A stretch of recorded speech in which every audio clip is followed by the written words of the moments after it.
That's it. I've gotten to my limit. Dad, why are you so angry? From today onward, I never want to see or hear from you again. You're no longer my son. You're dead to me. I cannot have a stain like you on my name. So I'm a stain on your name now, aren't I? And why exactly? Because I took on a few silly tattoos? A few? Your entire body is covered in tattoos, Andrew. Do you know how irresponsible that makes you look? You look like a Loch Ness monster. Maybe you'll tattoo your eyeballs next. Actually, I was kind of considering that too. You see what I'm saying? No remorse whatsoever. You don't even feel remotely sorry for what your irresponsibility has cost me in my company. Remorse? Why? You want me to feel sorry for doing what I love? Why should I do that? You're a worthless son. You know that, right? I've lost a lot of contracts in the past few months because of you. Some of my associates think I'm the father of a hoodlum. One even said I can't handle his job if I can't handle my son. Can you imagine that? So I'm guessing you want to handle me now. Exactly. I need you out of my business and out of my life before it gets out of hand. Okay, but you remember that I was the one who helped you reel in all the contracts you currently work on, right? You lost your flair for pitch-perfect presentation years ago, Dad. You buried them all in the numerous women you brought to bed. Don't you dare talk to me like that, boy. I am your father. Are you? I thought you were disowning me just now, no? Get your story straight, Dad. I think it will interest you to know that I have another son, too. Before you start feeling yourself so much, Brandon is my well-groomed, picture-perfect son. He'll take over the company after me and do all the things you think you used to do for us. Brandon will take over the company. Do you even know how stupid that sounds? How many times had Brandon been in any of our training and meetings? Just the training, right? Brandon will get his training. How hard can that be? Look at it this way. If you can actually train yourself, Dad, then you can train Brandon because he actually took after you crazy and unstable. Alright, that's enough. Andrew, this is the exact attitude I can no longer have in my house or in my company. We both know I never wanted to be involved in your company. I've always wanted to be an artist. I simply carried out my duties because I was under pressure to be the ideal heir to you. But not anymore. You do not deserve my loyalty. Especially because you're a narrow-minded person who does not accept people the way they are. You feel everybody has to fit into the mold you have created. That's not true. You know, I was proud of you in the beginning. Only because you never knew you'd have another son. You've always told me this. You kept me because you thought Brandon would never come along. You planned to usurp me even from birth. Your mother abandoned you after giving birth to you. She no longer wanted to be with me, so she left. She threw you onto a busy highway, just hoping a car would run along and crush you to shreds. That's why you have that disgusting scar on your wrist. And that should always serve as a reminder that I've been nothing but good to you. You should be grateful. You shouldn't have brought this up, Dad. You know I took my first tattoo just to cover up that scar. Do you always have to say things that hurt me? I don't care how you see it, Andrew. You're a lot of bad luck, and I just want you out of this family. Fine, I'll leave. Thank goodness. I'll send in documents for you to sign in this regard. Documents? Yes, accepting that you're no longer a part of this family, relinquishing the family name and all whatnot. You'll no longer have access to the house or any rights to my company. Is that all? Yes, and please make it quick. I need the documents returned to my desk as soon as possible. I'll do all that you've said. However, the same arrangement applies to you. I'm no longer your son. Never call, text, or contact me ever again for any reason whatsoever. I'll also not be available to fix things when Brandon eventually messes everything up for you. Ha ha, you wish. You can go to hell for all I care.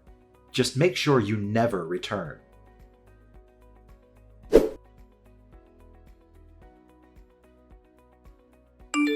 Hi, bro. I need us to talk. Do you have a second to spare? Is that a question? You know I'll always have time for you. What's poppin'? Mr. Ingram disowned me. Mr. Ingram? Your dad? He's not that anymore, huh? Told you I sensed that coming. You shouldn't have gotten those tattoos he expressed he didn't want you to get. But these tattoos are me. They are art on my skin. My own personal means of self-expression. No one has the right to tell me how to feel about it. I agree, but look at it now. You've lost your place in the Ingram Empire, all because of your stubbornness. You could have at least waited until your family inherited the business before you unleashed your tattoo spree, don't you think? In a way, I am happy things happened when they did because I never really wanted to be a part of the company in the first place. Attending board meetings, nerve-wracking brainstorming, and having to act all nice to people I genuinely hate? All that was a lot for me to handle, bro. I really could have quit at some point myself if he had not already disowned me. Mr. Ingram just made my ordeal a whole lot easier. It's the way you say Mr. Ingram, as if he was never your father. Was he though? You're very rock-headed. You know that, right? Yeah, I agree. Enough about that silly man already. So what's the plan? I just need a place to crash for the night. You know, you didn't really have to text me. You could have just come straight to my place. I honestly didn't want to be a bother. You can never bother me. You're my bro. Or have you disowned me too? You joke about everything. I'm sorry. Just pull up at the crib. Thanks a lot, Kevin. I'll be gone before you know it. You can stay as long as you like. I don't mind. I was hoping to get my own place soon though. We'll discuss that when you get here. Let's start by getting you off the streets. Thank you so much, bro. You're a lifesaver. It's really nothing. The little things brothers do for each other, right? Yeah.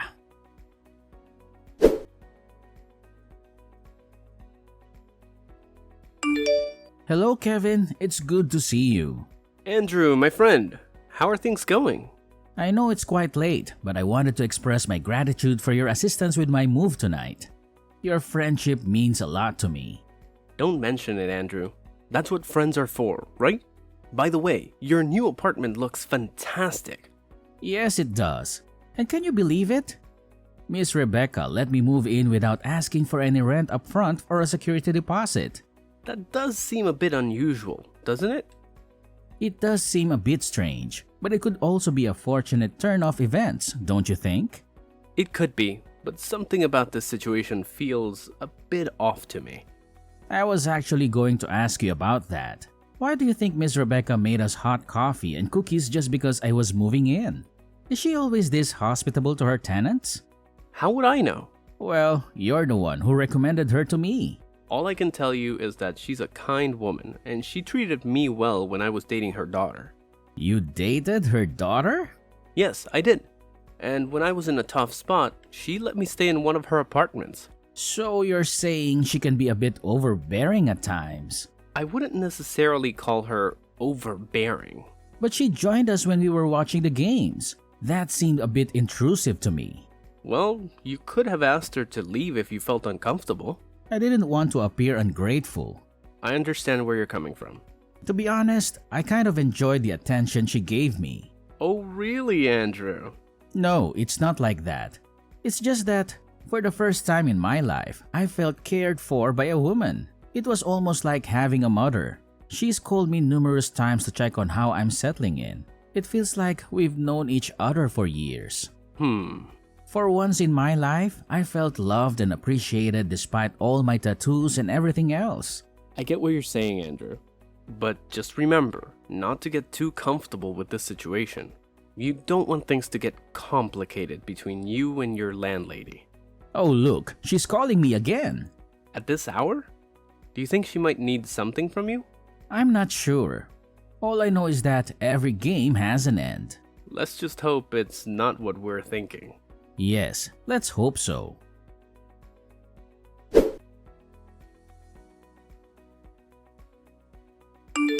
Hello, Andrew, my dear. There's something I've been wanting to show you for quite some time now. Here, take a look at this picture. What exactly am I looking at here? Andrew, please don't play coy with me. You're not oblivious to the signals I've been sending your way. Signals? What are you talking about? Andrew, you're a handsome young man, full of life and vitality. Don't pretend as if you're unaware of the implications of my actions. I'm sorry, Miss Rebecca, but I must clarify that our relationship is strictly professional. You are my landlady and nothing more. Furthermore, there's a significant age difference between us. I can't reciprocate your feelings. I apologize if this disappoints you. Andrew, listen to me. I'm offering you numerous benefits in exchange for a small compromise on your part. Surely you've been in similar situations with other women before, so this shouldn't be an unfamiliar territory for you. Just consider it for my sake. In return, you won't have to worry about paying rent for as long as you live here. Miss Rebecca, I never claimed that I was unable to pay the rent. In fact, I'm transferring the money to you right now. Andrew, I genuinely like you. I don't want to cause any inconvenience for you. This is the only time I'll bring up this topic, and I promise not to bother you about it again. I appreciate your feelings, Miss Rebecca, but I simply can't comply with your request. I apologize. That's all right, Andrew. Take some time to think it over. But remember this. Sooner or later, you'll find yourself agreeing to my proposal. Just wait and see.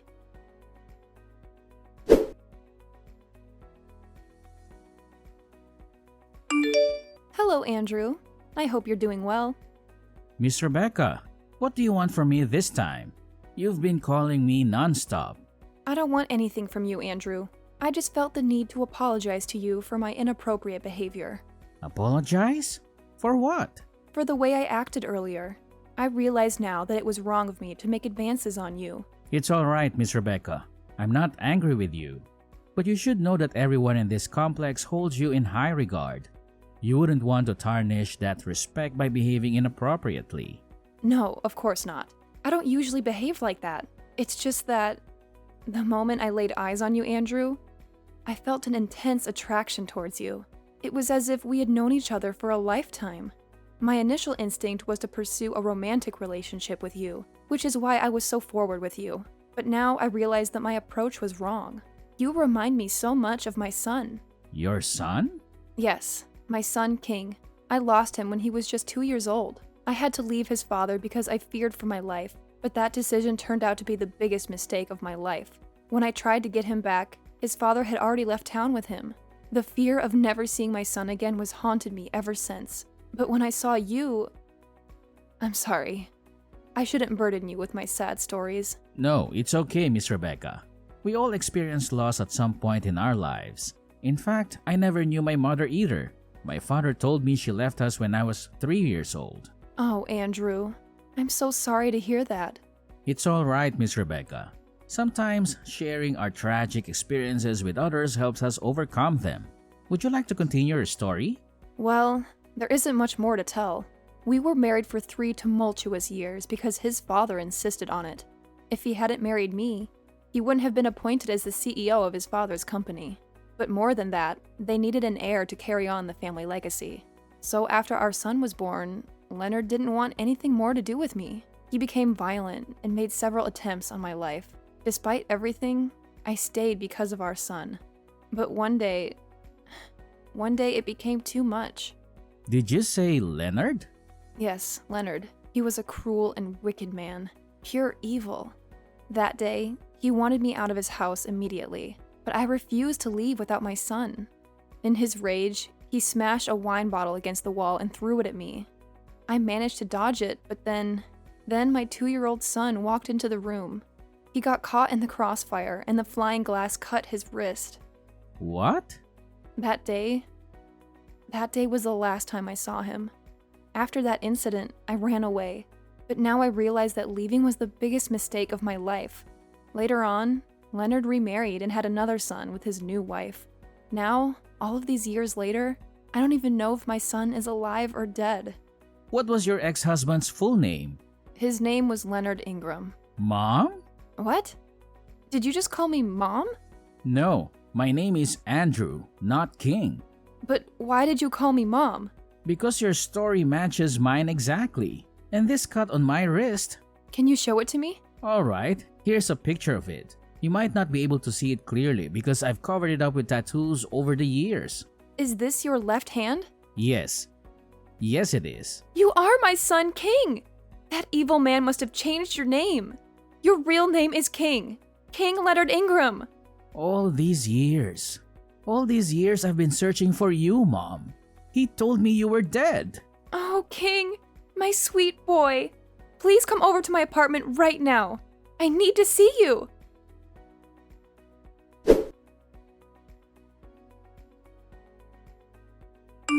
Come back home, Andrew. I need you. Excuse me? Who is this? And how did you get my number? How can you not know who I am? I'm your father, boy. And don't play dumb with me. I know you've been keeping tabs on me. Correction. I'm no longer a boy. I'm a grown man now. And secondly, I don't have a father, so I don't know who this is. And thirdly, I haven't been keeping tabs on you. You're just too famous for your own good. Enough with this nonsense. I want you to come back home right now. You're the only one who can save the company. You don't have any right to command me in that matter, Mr. Ingram. Especially not after you threw me away like trash. I blocked your number before, and I'll do it again right now. Because I do not want to have anything at all to do with a barbaric abuser like yourself. I would watch how you speak to me if I were you. You owe me everything, Andrew. Everything. But you're not me. And that's the amazing part. And no, I don't owe you anything, Mr. Ingram. As a matter of fact, you owe me an apology for all the years of pain and suffering you caused me. I really didn't go through the trouble of getting a new line and searching for your contact just to banter words with you. Just come home and fix things. The company is on the verge of collapse, and you're the only one who can turn things around. Face your wrath? What can you even do? I heard you're old and sickly now. If I begin to run, you cannot even chase me. Of what good are you then? So you've been keeping tabs on me. You're still a celebrity. And even though I honestly don't know why a heartless person like you should be among the elite, it doesn't change the fact that you are. It's easy to keep an eye on everything you do when you and Brandon are always on the news for all the wrong reasons. So at least you know that the company is sinking into the ground. Not that I didn't warn you from the onset. What do you mean by that? I told you that Brandon was not the best person to run the company, but you never listened. You let go of your key to generational success simply because of your narrow-minded ideas. P.S. The key was me. Okay, fine. You've won, okay? Brandon was the worst choice of my life. He kept stealing money from the company's purse to give to his several girlfriends and mistresses. Meanwhile, he told me he was making investments. And because you love your son so much, you didn't care to make sure he was doing what he said he was. How crazy can you get? Just come home and fix things. We signed an agreement, didn't we, Dad? 5 years ago? No. We agreed that I don't have any right to take any action as your son, and neither am I allowed to take up any position in your company. You also issued a police restriction order forbidding me from being found, even as little as 5 feet away from any of your properties. I made those rules, Andrew. I can break them. I just need your help. And you will give it to me as payment for the 2.5 decades you were under my care. I do not owe you anything, Mr. Ingram. Also, as a responsible citizen, I have no intention of defaulting on government-issued orders. Because, unlike you, I have a lot to lose and a reputation to protect. A reputation? With your creepy tattoos and ungodly mannerisms? How much better could you have gotten in 5 years? I'm sure you're still cleaning floors or washing toilets or something. You should be grateful I'm giving you a second chance. I have a lot to do right now, Mr. Ingram. Please, let me be. And as for coming to help you or whatnot, the answer is no. As a matter of fact, what do you say I block this number too? No, Andrew, don't do that. See, I'm sorry for all that I've done to you. Really. It's just that the company is on the brink of a final liquidation. It's either this or someone else who buys up my business. Something I've worked so hard for. So, has any company come to buy it up? Some guys, RNA Group. They're so strong and they have a lot of money. If I don't do anything quickly, they'll take over everything in a snap. I can't watch that happen. But I'm too weak to do anything right now. I need your help, Andrew, please. I'm sorry, Mr. Ingram, but I cannot be of any help to you at this moment. You're so ungrateful. I've always known you're a weakling, a failure. I've always known you would be my downfall. A disgrace to this family. Why can you not help me, even after I've begged and apologized? I cannot help you because I am the CEO of RNA Group. What? I founded the company after you disowned me. And for your information, RNA is an acronym for Rebecca and Andrew. Rebecca? My ex-wife, Rebecca? Yes, I found her, and she told me the actual truth about the wicked and evil way you treated her when you were both married. You're such an opportunist, and you don't even deserve to own IG Corporation or any other company for that matter. But you said you never wanted to be part of my company. You wanted to be an artist. Consider this my payback for treating my mother like trash all those years ago. You'll eat the dust you fed her with. You have my word. And by the way, my name is King, and I'm back to rule over all that is mine.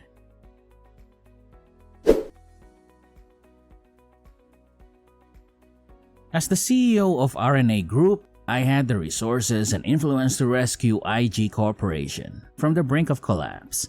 However, I had no intention of simply bailing out my father's sinking ship with a generous donation. I had a better plan in mind. I negotiated a merger between the two companies, proposing that my mother, Rebecca, be appointed as co-CEO alongside me. Rebecca, a brilliant businesswoman and the rightful heir to the empire, had suffered for years at the hands of my dad. She had been forced to leave him and me when I was just a toddler, after he tried to kill her with a broken wine bottle. The board members, eager to save their company, quickly rallied behind the idea. Leonard, realizing he had no other choice, begrudgingly agreed to the merger. As the ink on the agreement dried, Rebecca and I took the helm of the company. Together, we breathed new life into IG Corporation. My innovative ideas and my mom's strategic vision revitalized the once faltering empire in a surprising turn of events. We introduced new products and services, expanded our market share, and improved our customer satisfaction. My unconventional appearance and tattoos became symbols of creativity and resilience. In the end, Leonard and Brandon were ousted from the company and their family home, ultimately turning the tables and returning Leonard to a life of retribution and regret. He had lost everything he had worked so hard for, while I had gained everything he had taken away from me. Oh, sweet revenge.